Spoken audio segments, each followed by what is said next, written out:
Guys, ഇന്ന് നമ്മളെ ഒരു കല്യാണത്തിനല്ല, കല്യാണ റിസപ്ഷന് പോവുകയാണ് കേട്ടോ.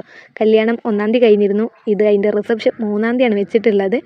സ്കൂൾ ലൈസാണ് കേട്ടോ. അതെ, കുഞ്ഞാവക്കള്ളിയും പോയിട്ടില്ല, അതുപോലെ തന്നെ ആരുക്കള്ളനും സ്കൂളിൽ പോയിട്ടില്ല. അങ്ങനെ ഞങ്ങൾ എല്ലാവരും കൂടിയാണ്. റിസപ്ഷൻ നടക്കുന്നത് റോയൽ പഴേരിയിൽ വെച്ചിട്ടാണ് കേട്ടോ. നമ്മൾ ഫസ്റ്റ് ബസ്സിന് പോയിരുന്നേ, പിന്നെ എന്തായാലും ആ ബസ്സിന് കൊടുക്കുന്ന പൈസ ഉണ്ടെങ്കിൽ നമുക്ക് ഓട്ടോയിൽ പോകാറുണ്ട്. അങ്ങനെ അതെ, നമ്മൾ ഓട്ടോയിൽ പോയി പഴേരീൻ്റെ മുന്നിൽ വന്നിറങ്ങിയിട്ടുണ്ട്.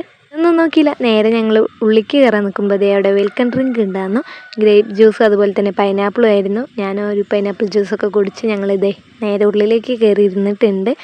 എത്തിയപ്പോഴേക്കന്നെ 11 മണി 11:30 ആയിട്ടുണ്ട്. അപ്പോഴും ചെക്കനും പെണ്ണ് എത്തിയിട്ടില്ല. എന്തായാലും അവർ ഫോട്ടോ എടുക്കാൻ എന്തിനൊക്കെ പുറത്ത് പോയിക്കാൻ തോന്നുന്നു. പിന്നെ ഞങ്ങൾ കുറേ നേരം അവിടെ ഇരുന്ന് വെയിറ്റ് ചെയ്തിരുന്നപ്പോഴേക്കിതേ നമ്മുടെ ഗ്രൂമിനെയും ബ്രൈഡിനെയും ഒരു എൻട്രി ഉണ്ടായിരുന്നു കേട്ടോ. ഡാൻസൊക്കെ കളിച്ച് കസിൻസിൻ്റെ ഡാൻസൊക്കെ ഇട്ടൊരു അടിപൊളി എൻട്രി തന്നെ ഉണ്ടായിരുന്നു കേട്ടോ. ഒരു അടിപൊളി എൻട്രി ഒക്കെ കഴിഞ്ഞതേ പിന്നെ നേരെ സ്റ്റേജിലേക്ക് കയറിയിട്ട് അവർ ഫാമിലി എല്ലാവരുമായിട്ടും ഫോട്ടോ എടുക്കലൊക്കെ ആയിരുന്നു. അത് കഴിഞ്ഞിട്ട് സ്റ്റേജിലും ഒരു അടിപൊളി ഡാൻസ് ഉണ്ടായിരുന്നു കേട്ടോ.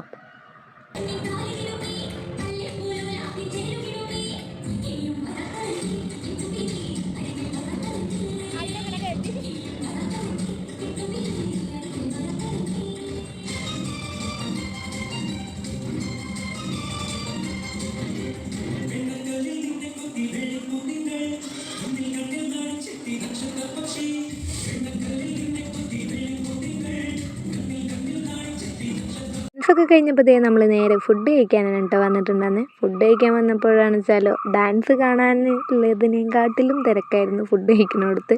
നമ്മൾ കുറച്ച് നേരമൊക്കെ വെയിറ്റ് ചെയ്ത് നിന്നു. പിന്നെ അതേ നമുക്കും സീറ്റ് കിട്ടിയിട്ടുണ്ട്. ആരും തെറ്റിയിരിക്കുകയാണ് കേട്ടോ. അതാണ് ആ മുഖം അങ്ങനെ. അതിൻ്റെ ഇടയിൽ ഒരു ചെറുതായിട്ടുള്ള കരച്ചിലൊക്കെ കഴിഞ്ഞിട്ടുണ്ടായിരുന്നു. അപ്പോഴേക്കിതേ നമ്മുടെ ഫുഡ് എത്തിയിട്ടുണ്ടായിരുന്നു. നല്ല അടിപൊളി ചിക്കൻ ബിരിയാണി ആയിരുന്നു കേട്ടോ. പിന്നെ അമ്മ ബിരിയാണി അങ്ങനത്തെ ഐറ്റംസ് ഒന്നും കഴിക്കാത്തതുകൊണ്ട് അവിടെ സദ്യ ഉണ്ടായിരുന്നു. അപ്പോൾ അമ്മ സദ്യയാണ് കഴിച്ചിട്ടുണ്ടായിരുന്നു. അങ്ങനെ ഫുഡ് അടിയൊക്കെ കഴിഞ്ഞ് ഞങ്ങളിതേ ഇപ്പോൾ വേറെ പരിപാടിയൊന്നുമില്ല, നമുക്ക് വീട്ടിലേക്ക് പോകാറുണ്ട്. ഞങ്ങളിതേ കയറി വന്നപ്പോൾ അവിടെ പാട്ട് പാടുന്ന ഒച്ച അടിയിലേക്ക് കേൾക്കുന്നുണ്ടായിരുന്നു. അപ്പോൾ വന്ന് നോക്കിയപ്പോൾ മഹേശ്വരൻ നല്ല അടിപൊളിയായിട്ട് പാട്ടൊക്കെ പാടിയിട്ടുണ്ടായിരുന്നു.